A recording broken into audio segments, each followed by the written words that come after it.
आज हम पढ़ेंगे 12th की पॉलिटिकल साइंस का चैप्टर नंबर 4 भारत के विदेशी संबंध के इम्पोर्टेंट क्वेश्चन। हेलो दोस्तों, मैं हूं आपका दोस्त अनुज वर्मा और आप देख रहे हैं एजे एजुकेशन वर्ल्ड। पहला क्वेश्चन, भारत जिस समय आज़ाद हुआ उस समय दुनिया के समक्ष किस प्रकार की चुनौती थी? कि भारत जब आज़ाद हुआ था उस समय दुनिया के समक्ष किस प्रकार की चुनौतियाँ थीं उसके बारे में हमें बताना है।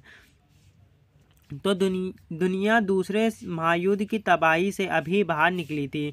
एक अंतर्राष्ट्रीय संस्था बनाने के प्रयास हो रहे थे कि एक तो दुनिया जो है वो दूसरे विश्व युद्ध से बाहर निकली है, दूसरा विश्व युद्ध अभी समाप्त हुआ है और अंतर्राष्ट्रीय संस्था बनाने की प्रयास चल रहे हैं कि अब तीसरा विश्व युद्ध ना हो, इसलिए एक अंतर्राष्ट्रीय संस्था बना लेते हैं और नए देश दुनिया के नक्शे पर उभर रहे हैं और जो नए देश हैं वो दुनिया के नक्शे पर उभर रहे हैं।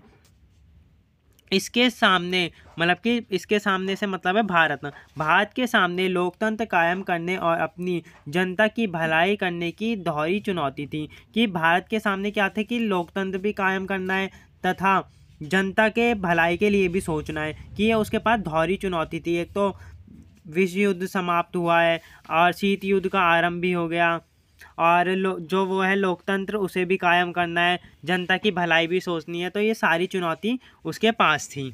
आई होप आपको यह क्वेश्चन समझ आया होगा। नेक्स्ट क्वेश्चन, किन संदर्भों के बीच भारत ने अंतर्राष्ट्रीय मामलों में भागीदारी शुरू की? कि उन्होंने अंतर्राष्ट्रीय मामलों में किस प्रकार भाग लिया इसके बारे में बताना है। अंग्रेजी सरकार अपने पीछे अंतर्राष्ट्रीय विवादों की एक पूरी विरासत छोड़ गए थे। कि जब अंग्रेज़ों को शासन ख़त्म हुआ था उनके पीछे क्या था, अंतर्राष्ट्रीय विवादों की एक पूरी विरासत थी। मतलब कि इतने सारे विवाद हमारे सामने पैदा हो गए थे वो जो छोड़ के गए थे। बंटवारे के कारण अलग से दबाव पैदा हुए थे और जो पाकिस्तान और भारत में जो देश बट गए थे उसकी वजह से भी हमारे पास दबाव बहुत ज़्यादा था। गरीबी मिटाने का काम मुंह बाएं खड़ा था और गरीबी इतनी थी कि हमें गरीबी मिटाने के लिए भी बहुत कुछ करना था। उन्हीं संदर्भों के बीच एक स्वतंत्र देश के रूप में भारत ने अंतर्राष्ट्रीय मामलों में भागीदारी शुरू की और इन्हीं सब के बीच है ना भारत ने अंतर्राष्ट्रीय मामलों में भी अपनी भागीदारी शुरू की। वो कभी अंतर्राष्ट्रीय मामलों में अपनी भागीदारी से पीछे नहीं हटा। उसने अपने ऊपर परेशानी देखते हुए भी उनने अंतर्राष्ट्रीय मामलों में भागीदारी ली। आई होप आपको यह क्वेश्चन समझ आया होगा। नेक्स्ट क्वेश्चन, भारत ने अपनी विदेशी नीति का प्रमुख लक्ष्य क्या रखा? कि हमें बताना है कि हमारी जो विदेशी नीति थी उसका प्रमुख लक्ष्य क्या था। भारत ने अन्य सभी देशों की संप्रभुता का सम्मान करने और शांति कायम करके अपनी सुरक्षा सुनिश्चित करने का लक्ष्य रखा। कि वो क्या करना चाहता था कि अपने देश की संप्रभुता और समानता करके साथ में शांति कायम करके अपनी देश की सुरक्षा सुनिश्चित करना चाहता था। वो कभी युद्ध नहीं करना चाहता था, वो शांति रखना चाहता था और अपनी संप्रभुता को भी कायम रखना चाहता था। नेक्स्ट क्वेश्चन है, विकासशील देश बड़े सीधे साधे लक्ष्य को लेकर अपनी विदेशी नीति क्यों कायम करते हैं? तो विकासशील देश के पास अंतर्राष्ट्रीय व्यवस्था के भीतर अपने सरोकारों को पूरा करने के लिए जरूरी संसाधन का अभाव होता है। कि वो उनके पास क्या होता है, जरूरी जो संसाधन होते हैं ना वो पूरे नहीं हो पाते, इसलिए वो छोटे छोटे देशों को मिलाकर ना अपने गुटों में छोटे छोटे देशों को मिलाकर सहायता। नेक्स्ट क्वेश्चन, जब आज़ादी मिली उस समय दुनिया की स्थिति कैसी थी? जब भारत आज़ाद हुआ था और अपनी विदेशी नीति तैयार कर रहा था तब शीत युद्ध शुरू ही हुआ था। कि जब भारत आज़ाद हुआ था ना और वो अपनी विदेशी नीति तैयार ही कर रहा था तभी से शीत युद्ध भी आरंभ हो गया था भारत के आज़ाद होने के साथ साथ। कि भारत तो 1947 में आज़ाद हुआ था और जो शीत युद्ध है 1945 से ही स्टार्ट हो गया था। तो भारत आज़ाद होने के संग संग शीत युद्ध भी शुरू हो गया था। दुनिया तेज़ी से दो खेमे में बढ़ती जाती और दुनिया जो है दो खेमे में बढ़ती जाती थी। एक तो सोवियत संघ में और एक दूसरा था पूंजीवादी गुटों में। मतलब कि एक समाजवादी गुटों में एक पूंजीवादी गुटों में। समाजवादी जो था सोवियत संघ के संग और पूंजीवादी जो गुट था वो अमेरिका के संग था। आई होप आपको यह भी समझ आया होगा। क्वेश्चन, नेहरू की विदेशी नीति के मुख्य उद्देश्य क्या थे? अब नेहरू की विदेशी नीति के उद्देश्य बताने हैं हमें।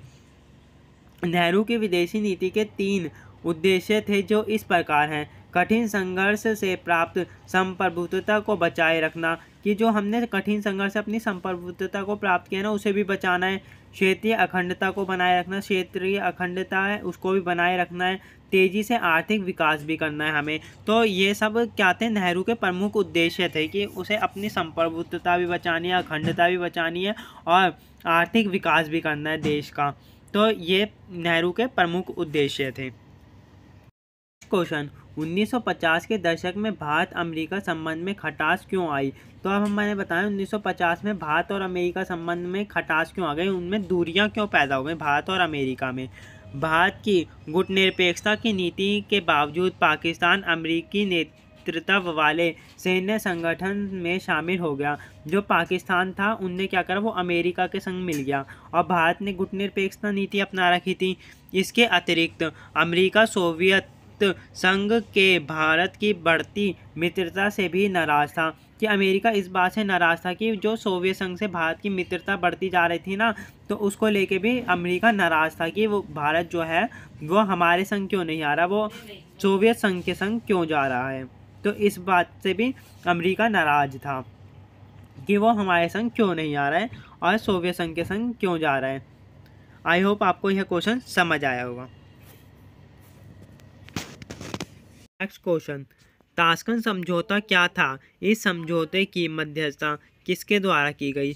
तो हमें बताएं ताशकंद समझौता क्या है और उसकी मध्यस्थता किस समझौते के द्वारा की गई थी। कि ताशकंद समझौता सोवियत संघ के ताशकंद में भारत और पाकिस्तान के बीच हुआ था। कि जो ताशकंद समझौता है ना, वो ताशकंद में हुआ था भारत और पाकिस्तान के बीच। इस समझौते पर पाकिस्तान के तत्कालीन राष्ट्रपति अयूब खां और भारत के तत्कालीन प्रधानमंत्री लाल बहादुर शास्त्री ने हस्ताक्षर किए।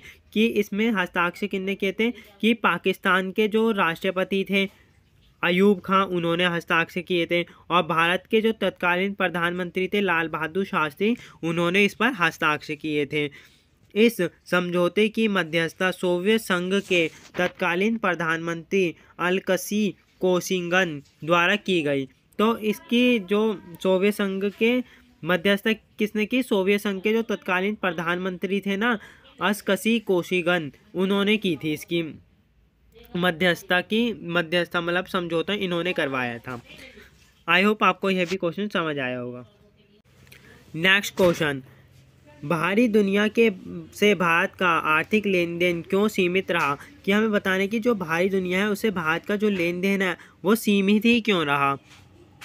नियोजन विकास की रणनीति में जोर आयात को कम करने पर था। कि नियोजित विकास की जो राजनीति है उसमें जोर जो दिया गया था ना, वो आयात को कम करने पर था। हम आयात कम करेंगे बल्कि निर्यात ज़्यादा करेंगे। इसमें संसाधन आधार तैयार करने पर दबाव दिया गया। कि संसाधन का आधार तैयार करने पर दबाव भी दिया गया था इसमें। फलतः निर्यात के मामले में सीमित प्रगति हुई और निर्यात के मामले में जो है वो सीमित ही प्रगति हुई। कि हमने निर्यात तो किया पर सीमित मात्रा में निर्यात किया और भारत का आर्थिक लेन देन भी सीमित ही रहा। आई होप आपको यह क्वेश्चन समझ आया होगा। नेक्स्ट क्वेश्चन, 1949 की चीनी क्रांति के प्रति भारत की भूमिका कैसी थी? कि 1949 में जो चीनी क्रांति हुई थी ना, उसमें भारत की भूमिका क्या रही, इसके बारे में हमें बताना है। 1949 की चीनी क्रांति के बाद भारत चीन की कम्युनिस्ट सरकार को मान्यता देने वाले पहले देश में एक था। कि जो भारत था वो पहला एक ऐसा देश था जिनने चीन की जो कम्युनिस्ट सरकार है उसको मान्यता दी थी। पश्चिमी चंगुल से निकलने वाले इस सरकार की अंतर्राष्ट्रीय फलक पर भारत ने मदद की। कि जो पश्चिमी चंगुल से निकल गया था ना, उसकी भारत ने कैसे मदद की? सरकार की अंतर्राष्ट्रीय फलक पर भारत ने मदद की।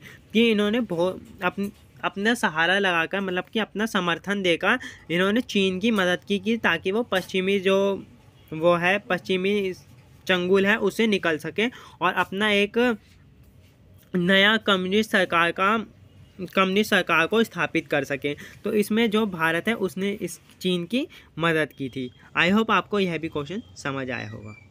अगर आपको यह वीडियो अच्छी लगी हो तो हमारे चैनल को लाइक, सब्सक्राइब और शेयर करना बिल्कुल ना भूलें।